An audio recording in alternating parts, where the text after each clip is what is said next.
How are you? Tell everyone how you are. Parang gumaganda ka everyday. Thank you. Thank you, Sir Gian. Hi, everyone. I hope you're all safe despite the pandemic. I'm doing great. I'm doing fine here in Agoncillo, Batangas. And like what I said earlier, it's the binibini glow, you know? Feeling ko mas nag-glow ako the more I think of na binibining Pilipinas candidate ako. So parang it just flows within me. Okay, so and this is your first time to join Binibini, right? Yes, first time. But it is not your first pageant. No po, I've been in pageantry for, since I was 15 years old. Mhm. I've been joining beauty pageants since then, and this is my first, national pageant. Well, before I joined Face of Tourism Philippines. I don't know if you've heard Yeah, about I it. heard of it. And this is the first time that I'll be joining a big national pageant. And you know what, Mika, while I'm looking at you, I feel like you can have a career at commercial modeling or showbiz. Like, did you dream of entering showbiz or doing commercial modeling? Honestly, no.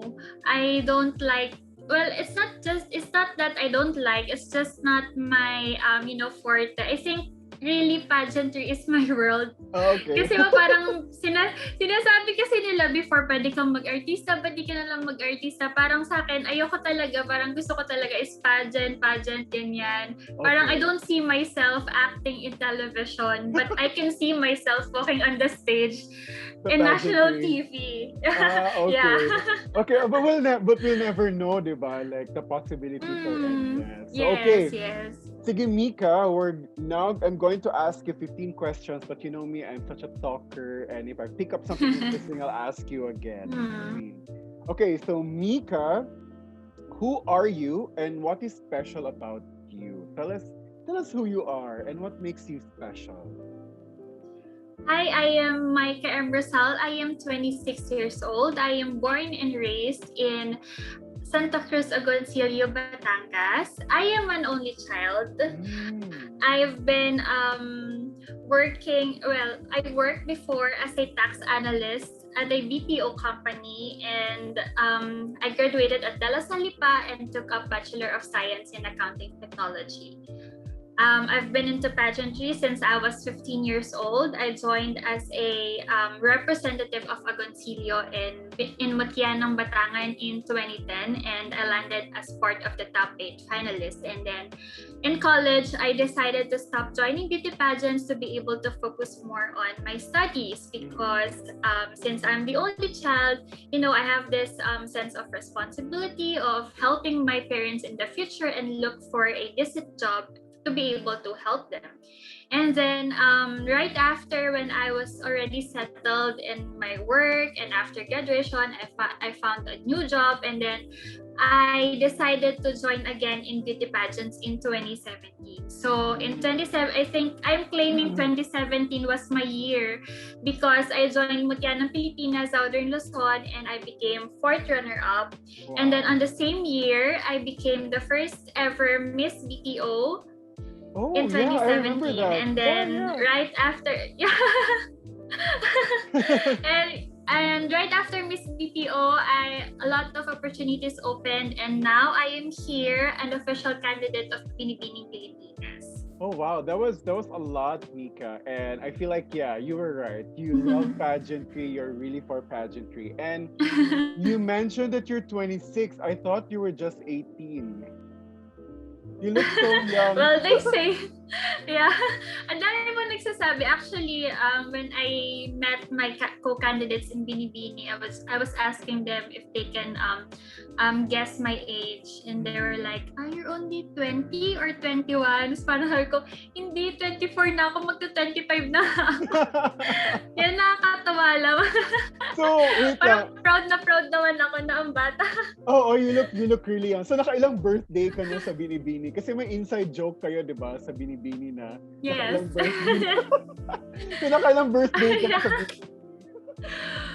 Nakadalawa na po akong birthday sa Binibini. So I joined 24 years old. Okay. And then I think I'll finish my journey now that I'm 26. So parang from 24 to 26 ako nagbibini-bini. Parang, sa bagay, no? Kasi, diba? kasi technically, parang 2 years siya di ba?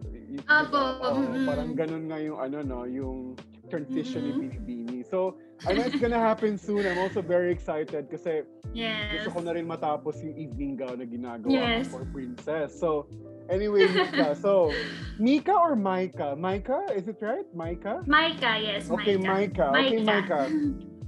Sorry, excuse me. What makes you happy, Micca?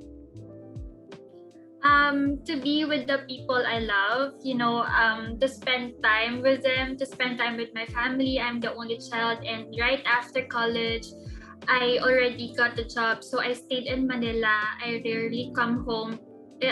Sometimes every weekends only. So I didn't have a lot of time to spend with my family. And this pandemic has taught me a lot of things, specifically to be able to treasure or value your time. The time you have with your family. I mean, this pandemic taught us that life is short and you have to seize every moment that you have with your family. So I think that is what makes me happy right now. Kasi nung nauuwi ako dito sa amin last March pa. So ang dami kong time. I get to celebrate every birthdays of my family.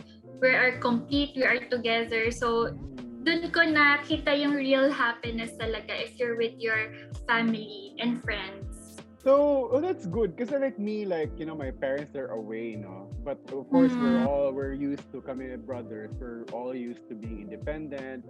But with you being the only child, I'm sure it makes a lot of difference for your parents to be there with you and for you to be there with them. And only child ka pa. So, right now, during the pandemic, Micca, did you get to keep a job or nag-prepare ka lang talaga for Binibini? Because from Paul Simira's point of view, alam ko, you're all just doing photo shoots and si Paul, nakailang evening gown na siya. Hi, Paul. Sa'yo. So, sabi ko nga kina Paolo and Paul. Sabi ko, huy, teka lang. I only made one gown for Princess. Sila nakailan na. So sabi ko, grabe, ang dami yung budget. So, what did you do aside from spending time with your family this pandemic? What else did you do? And aside from your preparing for Well, in March, I decided to go home and then I worked from home. And then this March in 2021, I decided to resign. Kasi I thought Binibining Pilipinas would happen in April. And I told to myself that I need time to focus more on the pageant. Kasi nung Binibining Pilipinas in 2020, I am still working. After every activities, at night, I worked. So, parang hindi ako nakapag-focus nun sa pageant. So, I decided to resign and mag-focus muna sa pageant for 2 months lang naman or wala pang 1 month. And then, it was rescheduled. So, I don't have any job right now. Yeah, okay. I am unemployed. But last year, I started my business. It's called Not Tita. It's I started sewing scrunchies, yung mga ipit sa buhok. And then I sell it to my friends, kung sino man yung gustong mag-order. And then nasira yung makina ko, so hindi ko na po siya natuloy. And then I started to sell naman yung mga ukay-ukay. Oh, nice. This year. Yeah. Nice, So nice. yung mga vintage tops yon, mahilig ako magbenta-benta. And then when I resigned, nag-invest kami ng boyfriend ko sa Tok Tok franchisee. If you heard of Tok Tok. So so nag-invest kami, so we are hiring riders for us. So we are technically operators of Tok Tok. So yun yung pinagkabisihan ko po ngayon na wala akong job. And yun, and then when we had our photo shoot in Manila before, nakasingit ako ng mga training sa KF, ganyan. Pero mostly talaga this pandemic, parang, the anxiety, the fear of going out, my parents are not that young anymore. So, talagang nag-iingat talaga kami. Oh, okay yan. Because like during the pandemic, excuse me, I think like most of us know, we spend more time with the Lord. Like in my case, it's really good to start something, and I'm so glad, and it's a desire of the Lord for you to be your own boss, and for you to like uncover talents ganyan na hindi mo pa na uncover before, and si Lord naman, He will honor your heart there. So I declare blessings over your new franchise and success over that. Thank you. Okay, so number 3, Micca, sorry. Thank you, sir. What motivates you as a person? I think what motivates me I'll just have to rephrase that. It's who motivates me. Kasi parang sa akin, yung family ko talaga yung mas nakaka-motivate. There's no other thing or any material things or anything that would motivate me aside from my parents, aside from the family who supported me all the way. Since I started joining beauty pageants, they are there to support me. Talagang bata pa lang ako, nandiyan na. I've seen their struggles, their hardships. Kasi hindi naman po kami mayaman. We just have to look for help para maka-survive ako dito sa pageant. And kahit mahirap, kahit magastos, actually wala naman kaming kukuhaning pera or wala naman kaming kikitain kumbaga. It's just because I love doing this and this is my dream, this is my passion. Kaya I've getting those motivation from the people who really helps me to be here. Yeah, and the way you say about that is your dream, actually I just would like to encourage you that the Lord planted that dream of yours for you for a reason, and it's no accident, Micca, that you are there. And alam mo, pag galing kay Lord talaga, you will not strive. And the way you shared your stories, that I feel like, yes, there will be challenges in finances, but I feel like it was never that difficult to get help kasi very natural for you ang magiging beauty queen. So, may reason si Lord dyan, and I'm so excited with what God will do with your dream in pageantry, no? So, okay, Micca, what are you advocating for and why? So my mom is a public school teacher, so I've seen the struggles of a teacher. Since I was a kid, I've been going to the school of my mom. If I don't have classes, nagpupunta ako sa school right after school. So nakikita ko yung mga bata, and I've seen that some of them are demotivated to study, especially now on our setting that we have this distance learning or modular learning, and I've seen in my eyes that there are some students who are really not motivated to pursue their studies, maybe because they don't have the usual setting in school.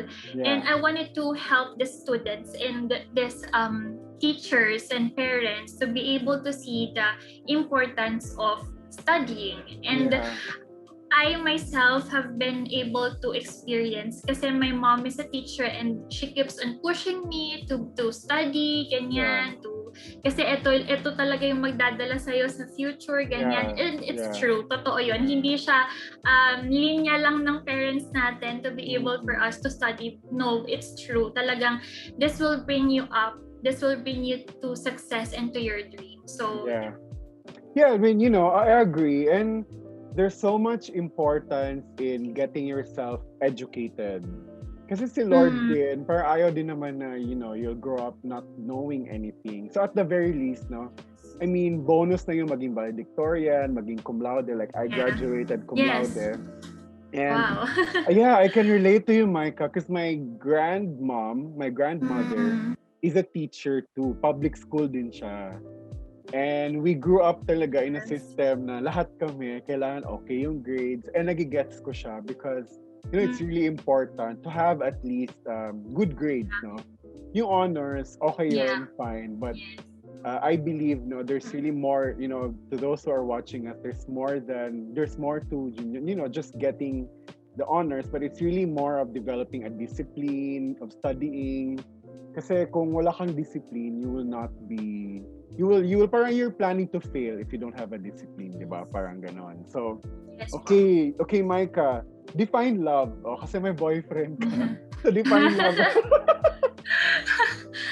I think love is the most powerful thing. I mean, no matter what the situation is, it may be hard. Life may throw you a lot of challenges, and you feel like you cannot forgive, or you cannot just give love. Pero if you make love the center of everything else will be easy. I mean, if you have a dream, for example, and you feel like it's not for you, but if there is love in everything that you do, then everything else will follow: your mind, your body, and the best part of it is success. So I think love comes in a different form. May it be on your dream, may it be with your family, or your love life, or your boyfriend. In everything that you do, you should always put love into it. Oh, nice. I feel like you're a loving person, Micah. Parang while you were talking, I can hear the Lord speaking to me also. Kasi parang you said love should be the center of everything, no? And that's very beautiful. Kasi God is love, and because of God's love, Yes. He sent Jesus Christ for us to be saved. And for me, yung center of life was Jesus Christ, and Jesus alone is love. So Yes. I love that, Micah. Thank you for sharing. Nakakatuwa naman. nakakatuwa yung perspective mo in life, no? So, okay, ito. Describe to us your best memory with your mother. I feel like you have a lot to say about your mom being, your... Yes. So, yeah, tell us everything about your mom and your best memory with her. I think best memory I have with my mom is in every pageants that I have. She's there. I mean, when I was young, since I started young in pageantry, I'm on the age that I will still look for my mom, even I'm on the stage. So I cannot walk, I cannot smile if I cannot see my mom in front. Yeah, so I've been looking for her every time. Kasi si Papa, hindi siya masyadong, parang kabado kasi si Papa. So, minsan ko lang siya din makita sa audience. Parang mas gusto niya, nagpe-pray lang siya sa tabi or intay na lang siya ng results, ganyan. Pero may mom, sabi ko sa kanya, huwag kang aalis sa harapan kasi gusto ko nakikita kita kapag humarapa ako. So, I think it's the best memory talaga na I have. Kasi sa lahat ng pageants ko, she makes sure that she's there. And one trivia, before I go out on stage, before I present myself to the audience and to the judges, I always have to, mag-bless ako kay Mama and kay Papa para po sa kanilang blessing. Kasi if I have already their blessing, I feel like I'm already a winner, and I will just enjoy whatever is there sa stage. Kasi wala na akong, kumbaga, hindi ko na po iniisip yung ibang tao or what will they say, because I already have the blessing of my mom and dad. So yun. Oh, that's very fascinating. Nakakatawa ka, Micah.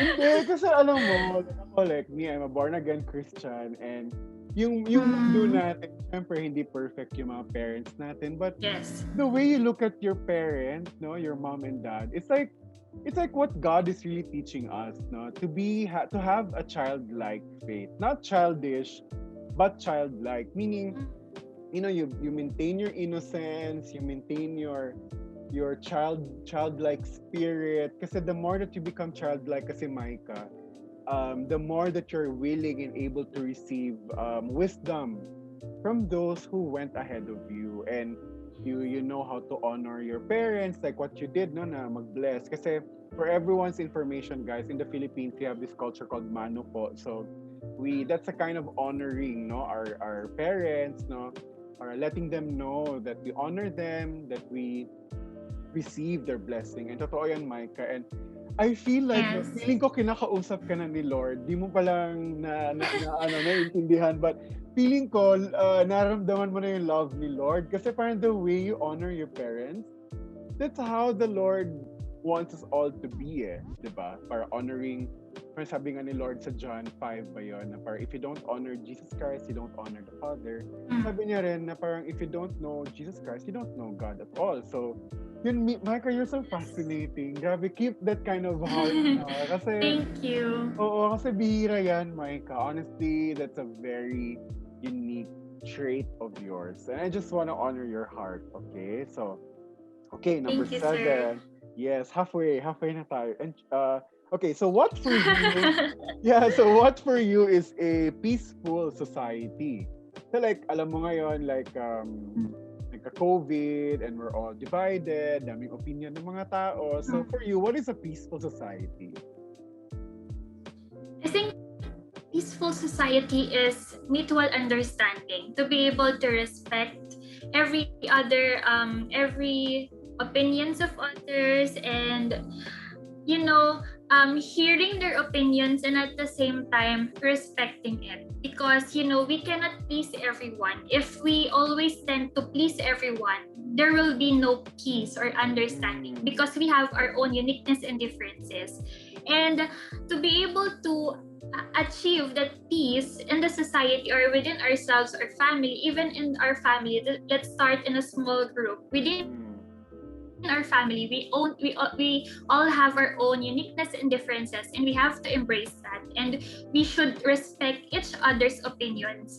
And I think from that, if we learned how to appreciate, respect each other differences, then we can have a peaceful society.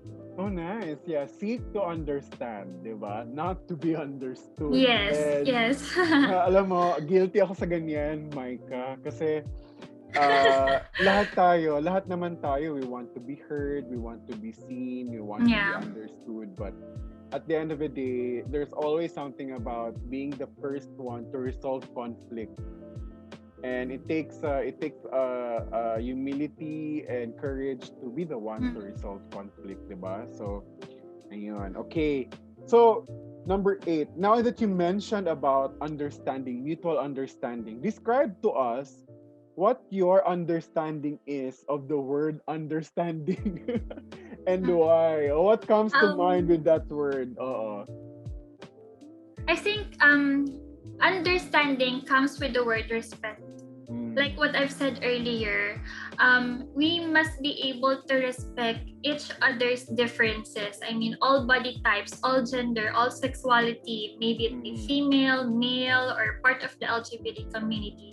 We have to understand and embrace them and, respect them. Because if we do all that, it all boils down that we have this understanding of each other. We will be able to have that peace of mind na, oo nga no, okay lang pala na marinig natin yung side niya. Okay lang din pala marinig natin yung side nito.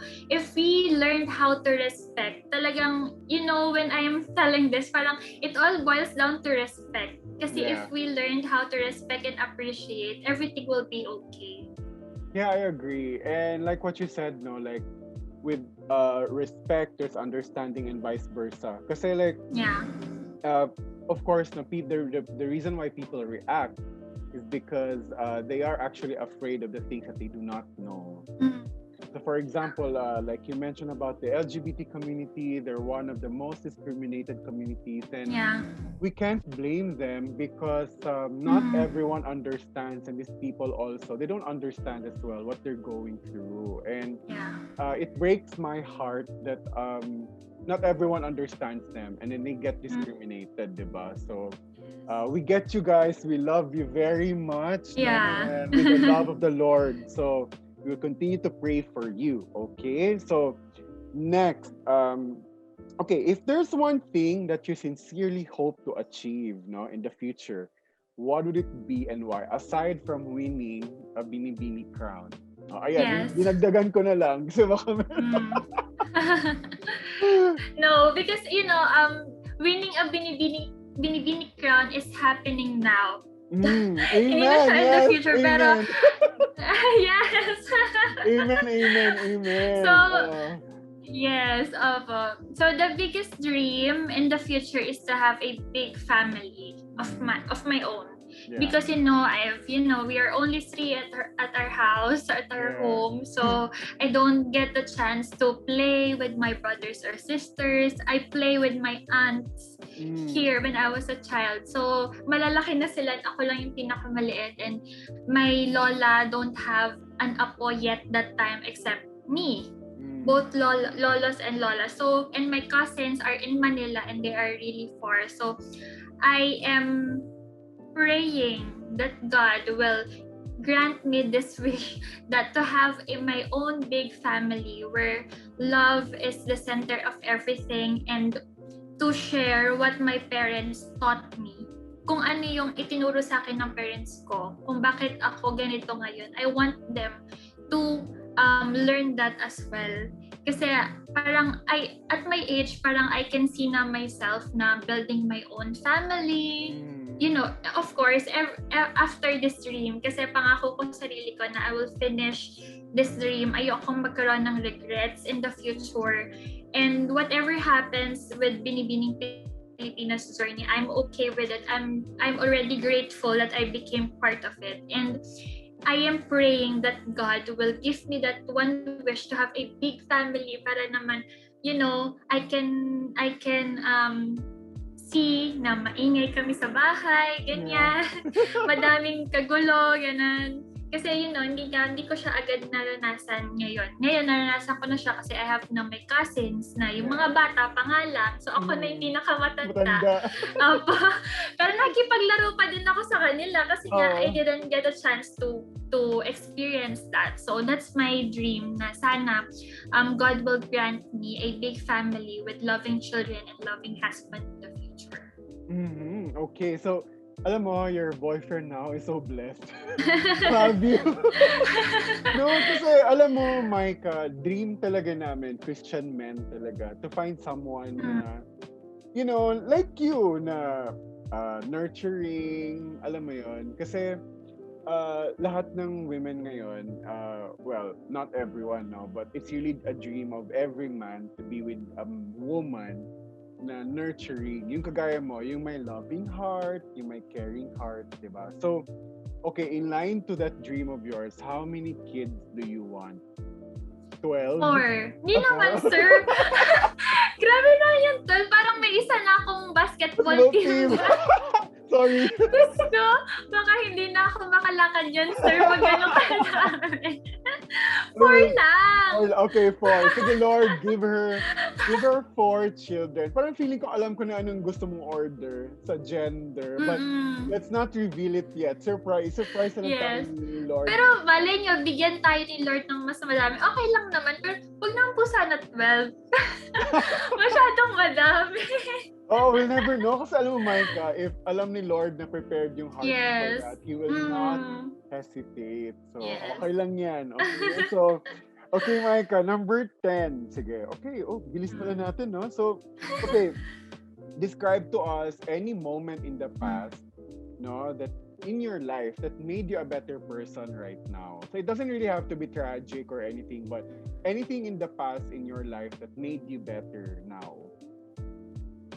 I think it's the Taal Volcano eruption because I was here when it happened. Okay. And I felt nothing but fear and fear for my family, for my parents, kasi the way I see it sa news or sa TV before, sa iba siya nangyayari is it's really tragic and scary. And now that it's happening to me, hindi ko alam yung maiisip ko kasi I have my parents here with me and my family, tas may mga bata din akong cousin, and we were all afraid of what will happen. And when we decided to go to the evacuation center, I've seen a lot of people who are really scared and suffering from this fear, this uncertainty of we don't know what will happen next if we still have our home built the next day. We don't know, but it made me stronger because it made me realize that despite of everything that you do, if you offer everything to God, He will make you stronger, even stronger. Kasi akala ko before, malakas na ako. Akala ko okay ako na kahit ano pang mangyari. Pero kapag pala nandyan na, and you just pray to God na please help us na makaakon dito. And He will not paano ba? He will not stop. I mean, He will help us para maging buo ulit kami and mawala yung fear, yung anxiety. Kasi, and then we decided to join Binibining Pilipinas. And, I think it's not the perfect time to join kasi nasa evacuation center nga kami and parang sabi ko, ito ba yung time to join? Kasi yung mga kababayan ko parang nahirapan sila doon pero ako, I'll pursue my dream. Parang feeling ko I'm selfish. But then people around me or family around me help me realize na no, this is the perfect time. Kasi they need to see hope na kahit may ganitong nangyayari sa atin, there is still someone who is fighting for their dream. And I asked God, sabi ko, Lord, ito na ba talaga yung perfect time? Kasi I can wait naman, 24 years old pa lang ako. And pwede pa naman akong mag-wait kung hindi talaga ito ang time para sa akin. But no, parang He is sending a lot of people to encourage me. And Sir Paul is one of that. And my handler, Mang, and then Igo, and my parents. They are really pushing me na hindi, ito talaga yung time. Kaya mo yan. Kung makapasok tayo, Eddie, thank you. Kung hindi, okay lang yan. Meron pang next time. And I think this is the best decision I've ever made. To follow my heart, to follow God and my family and friends to join. Kasi what if hindi ako nag-join and then nag-pandemic and then tumanda ako? Baka hindi ko na-achieve yung dream ko to become a Binibining Pilipinas candidate.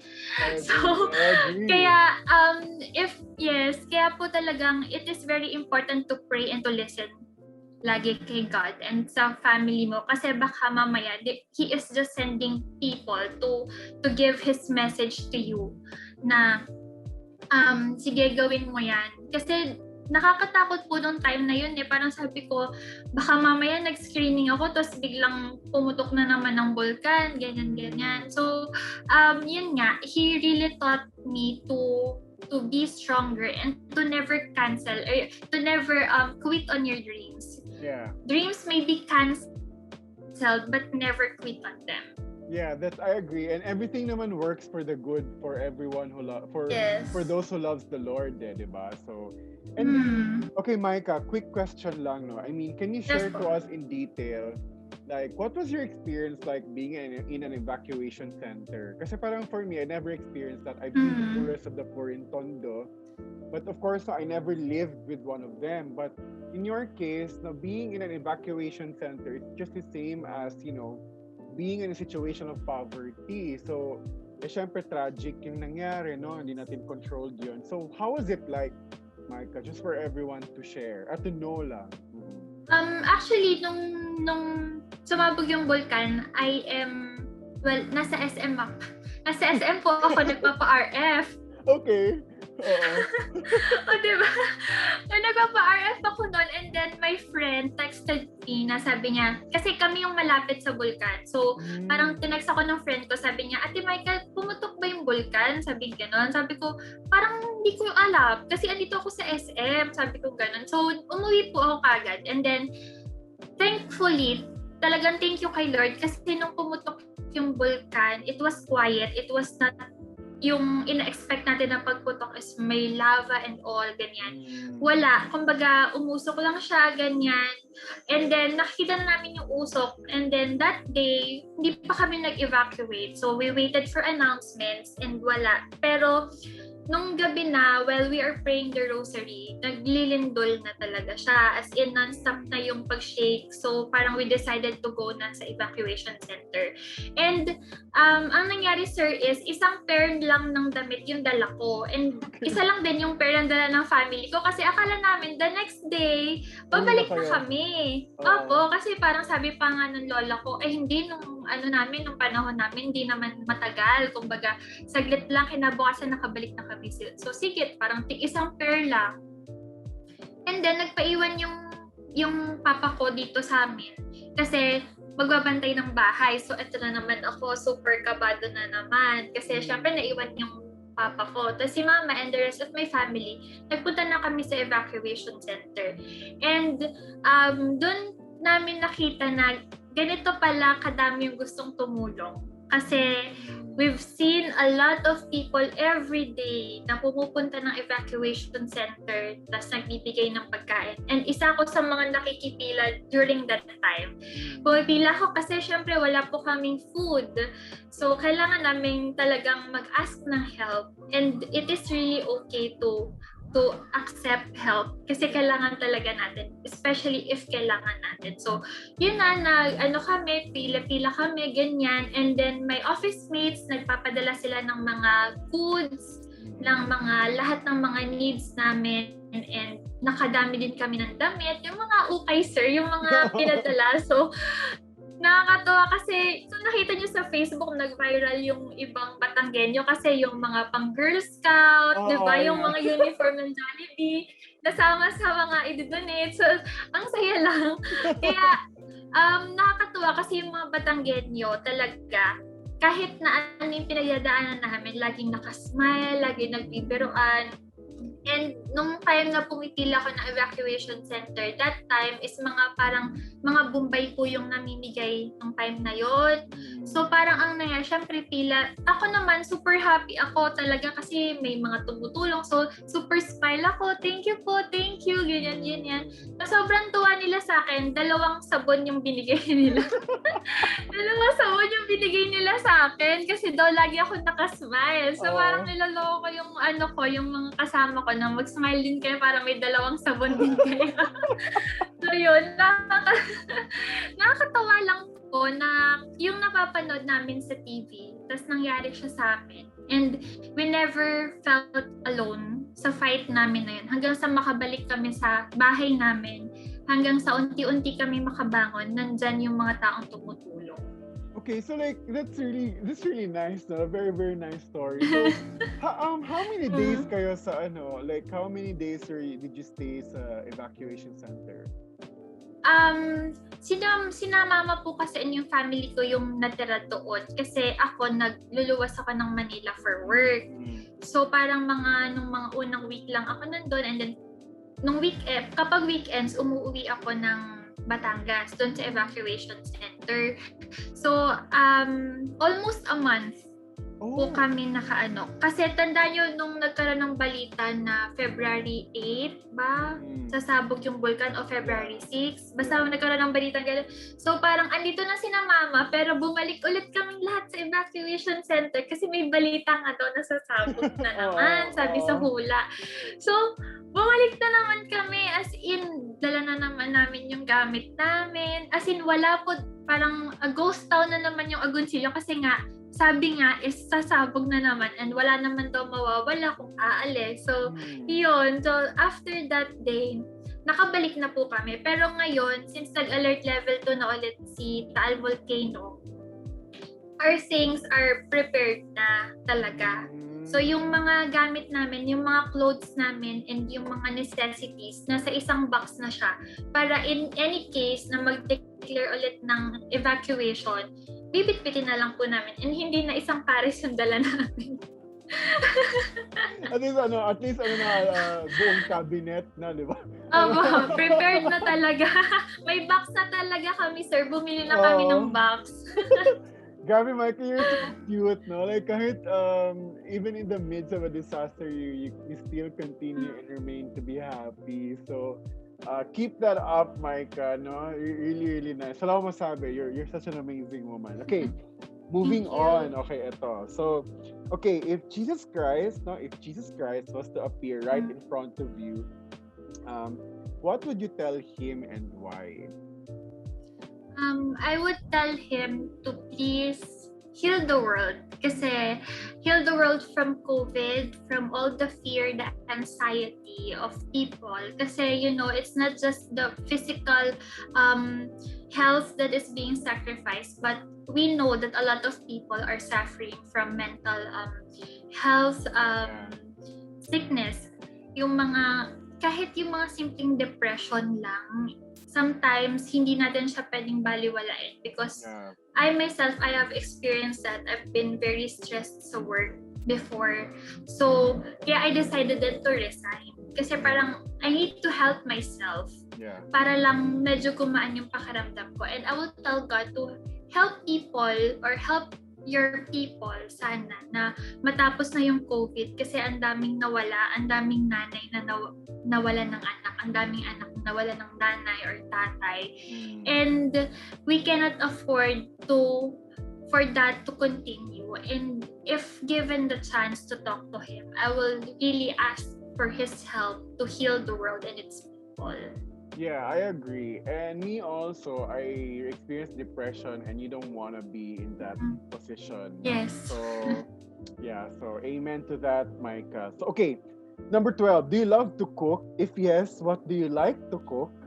Or to a favorite cuisine to prepare? If not, why not? Ano ba ito mga tanong ko? Well, nung start yung pandemic, I think lahat naman tayo naging mga cook, naging mga chef ng ating own kitchen, di ba sir? Lahat ng ng nauso na pagkain, naluto, naging baker na lang tayo bigla out of the blue, di ba?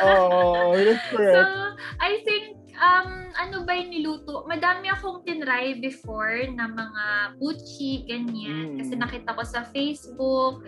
Pero, I think, ang pinaka-forte ko is ang palaya na may itlog.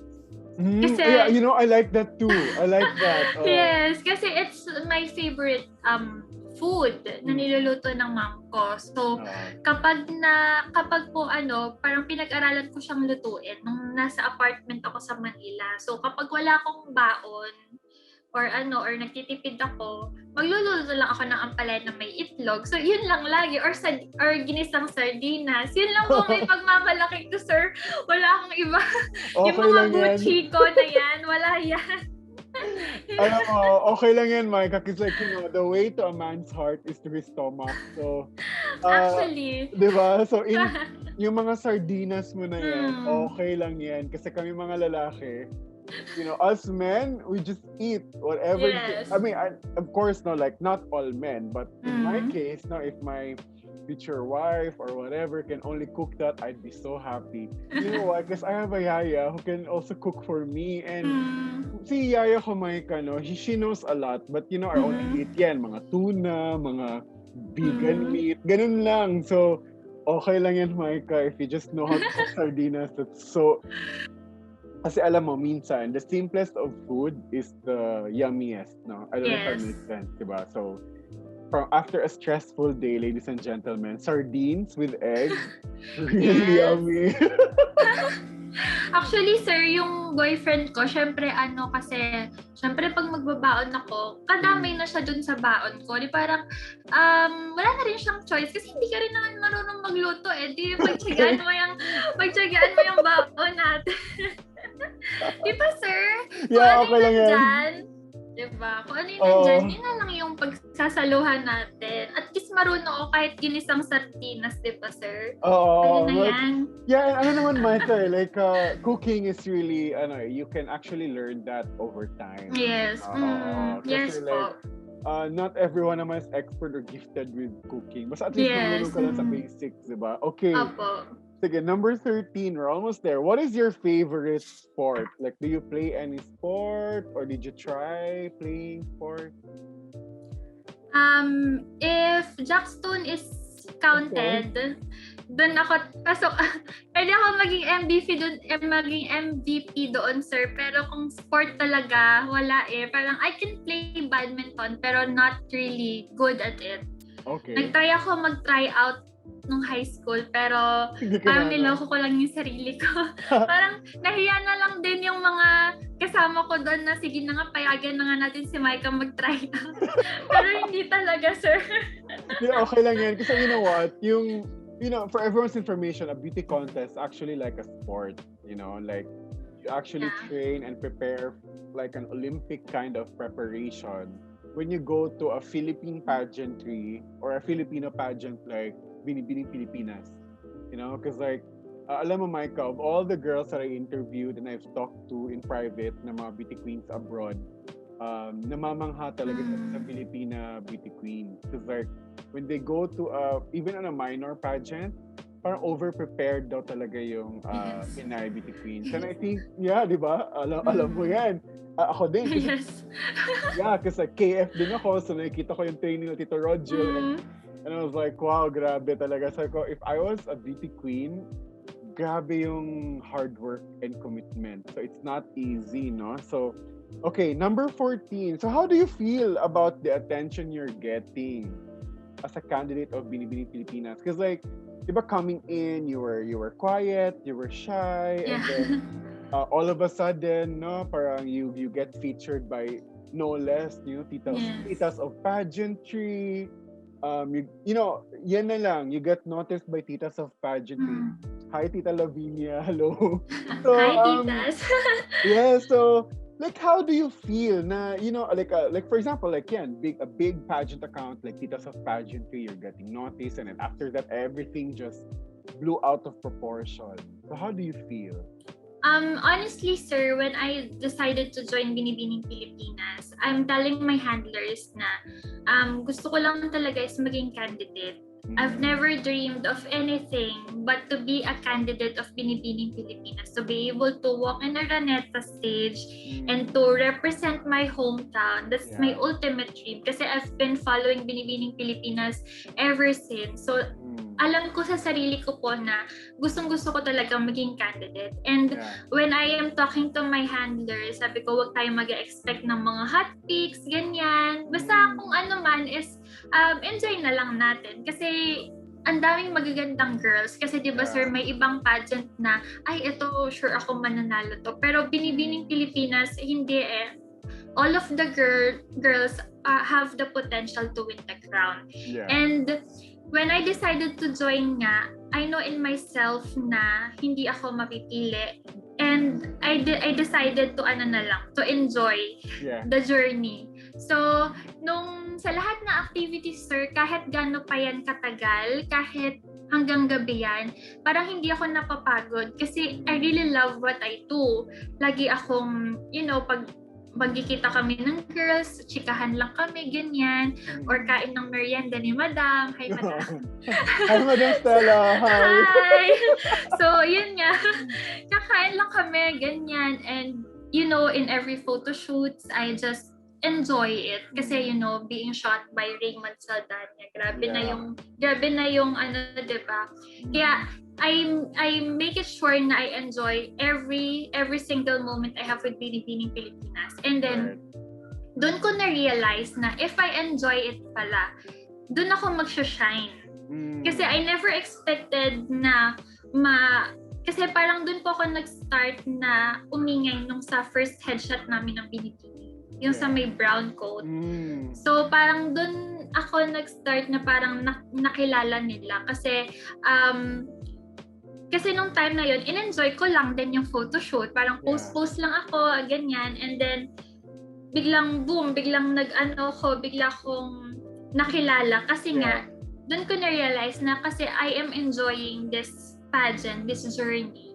And doon ka talaga mag-shine. And when the queens tell you na you just have to be yourself, just be yourself. Kasi yun yung magdadala sa'yo sa success, I think. Kasi if you show the people who you really are, doon nila makikita yung personality mo and it will make you a real queen even without a crown. Kaya honestly, sir, I'm not praying for any specific prayer. Unlike sa mga pageants ko before na, Lord, please sana manalo ako. Pero this time, I'm not really praying for a specific na, Lord, sana manalo ko. Hindi. Basta, I pray na sana tulungan ako ni Lord na enjoy yung journey.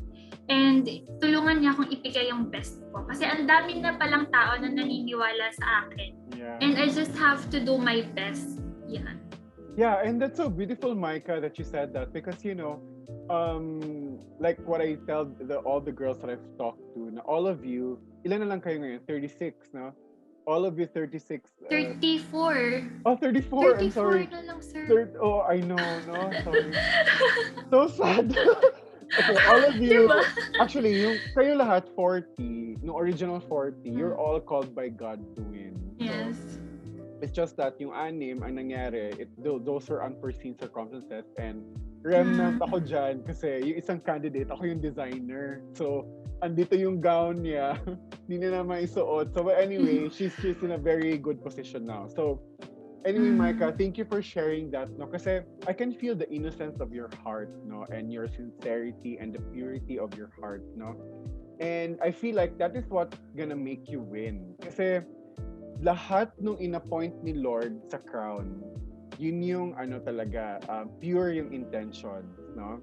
And there's nothing more beautiful than having a pure intentions, like what you've said, no? Na parang, Lord, gusto ko lang makarating sa Araneta. And because your intention is pure, and the Lord knows that your heart is ready for something bigger, who knows, the Lord will surprise you for a much better accomplishment and achievement, diba? So, and actually, Micah, when you mentioned that you just want to be there, now that you're there, you're actually a winner. So, ang gagawin mo na lang, tama yung prayer mo na parang, the Lord to help you do your best kasi people are believing you. Actually, you're actually asking the Lord to prepare your heart because, aside from, for example, if we don't get the results that we want, your heart is prepared.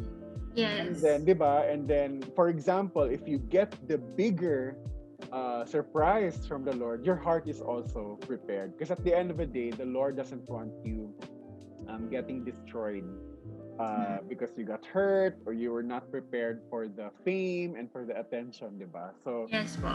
Ayun, Micah. So, we're down to our last question. So, I know wala kang specific prayer, but if you were to choose one of the crowns from Binibini, which one would it be and why? Miss International. Binibining Pilipinas Miss International because I believe that the Miss International organization is looking for a girl who will aim for world peace and mutual understanding, who will stand up for friendship and good relations for all nations. That is what Miss International stands for. And to achieve a world where women can live with positivity, and who can help the organization with all its missions and their visions and its purposes. And I believe that I am that woman. Oh, nice! Yay! Amen! So, pag-pray natin yan, Micah. Yes, makuha mo yan. Because nothing is impossible in the Lord, no? Yes. And I just want to declare that. Kasi, nakita ko yung heart mo. It's so beautiful. And keep it that way, Micah, no? Don't let it be redirected to something na hindi kay Lord galing. So, consider me as a friend, no? You can always text me, PM me on Instagram if you need prayers now that we're friends. And of course, kaibigan ko isa sa mga handlers mo si Paul. Yes, apo. No? So, mabait yon. So, ako yung pupukpok sa kanya if you do something terrible. I'm just kidding. Hi, Paul. Hi, Sir Paul.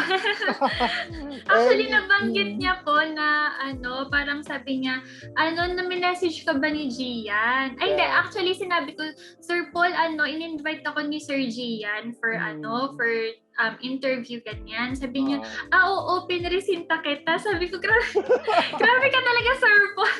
Naglolokohan kami. Grabe naman talaga, Sir. Akala ko naman talaga, yun pala na well, now I know kasi parang close friends pala talaga kayo. Kasi, Nila Paolo, yes. Kasi in my past life, before I became a Christian, Meron kasi kami talagang group of friends. And ang naging close ko talaga, yan, it's him and then si Paolo Ballesteros. And for everyone's information, the three of us did the national costume of Agatha Romero. Yes, apo. So if you're aware of that. So, Yes. we became really, really close. So, kasi yung mga candidates namin, lahat kami nagtutulungan talaga. Like, diba? Like in my Miss Universe gown, tutulungan kami. Sa gown ni Kuya Paolo for Honey, tutulungan kami, kahit kay Paul. So we are very honest with it. Alam ko na ano yung mga gown mo, Micca. Grabe, stop na. Isa lang yung gown ko. Sila ang dami talaga. Hindi, parang kasi nun, sir, parang nung binibini before, nung last year, parang meron na kaming gown, ito na yun, natahina, and then na-postpone. So parang may naisip na naman kaming bago, tapos tahina naman si Sir Paul. And then niya yung malapit na, sige na nga, final na talaga tong gown na to. So, final na, sir. Kung alam mo yung gown ko ngayon, final na talaga siya. Because like, I think you have two final, parang two yata. Hindi kasi alam ko may final na. There were two gowns na isa yung pang shoot, tapos may isang final. Tapos ngayon may ginagawa na naman siya. Tapos sabi ko, yan si Paul, si Mia, guys. Ladies and gentlemen. Pag na-stress yan kasi, gumagawa yan ng gown. Totoo, sir. So you're so blessed to have Paul, si Mia, actually. Yes, so, okay. Micca, so before we end, what is your message to all of the fans and the followers of Bb Pilipinas that is, supporting your journey? Kasi syempre, like you've said, you didn't expect this kind of attention, and your aim was just to be one of the candidates, but the Lord gave you more. So what can you say to those who really, and me also, like I'm now becoming more of a fan to you now that I got to know you, see your heart, So what can you say to your supporters? First of all, to the supporters of Bb Pilipinas, thank you for patiently waiting. I know you understand the situation, and the organization is just looking for the safety of the girls and the staffs of the BBCI. So thank you for waiting for this year's pageant to happen, and for all the people who believed me since day one.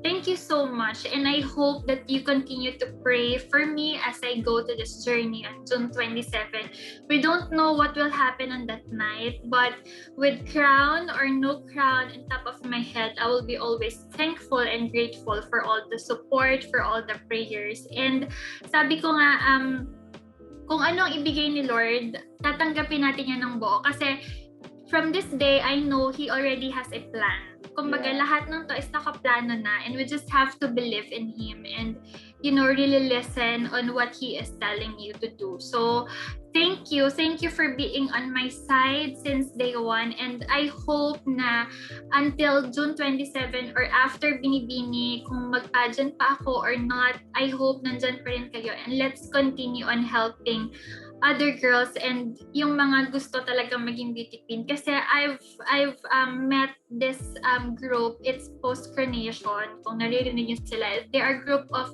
young women and men who is really supporting beauty pageants and beauty queens. So na-meet ko sila, nakapag-video call kami, and we became very, very close. And I am really very thankful for them kasi napapansin nila ako, kumbaga they really tried to talk to me, ganyan. Kaya I am telling them talaga, and all the fans out there, to support girls, yung mga hindi pa masyado din talagang kilala or yung mga hindi pa din masyadong napapansin, because it really means a lot for me and for sure sa kanila din na merong makaka-appreciate sa kanila, because for me yun talaga yung na-experience ko nung mga time na hindi pa naman ako ganun napapansin sa Binibini up until now, na merong mga nagme-message na, "Hi, Ate Micca," ganyan.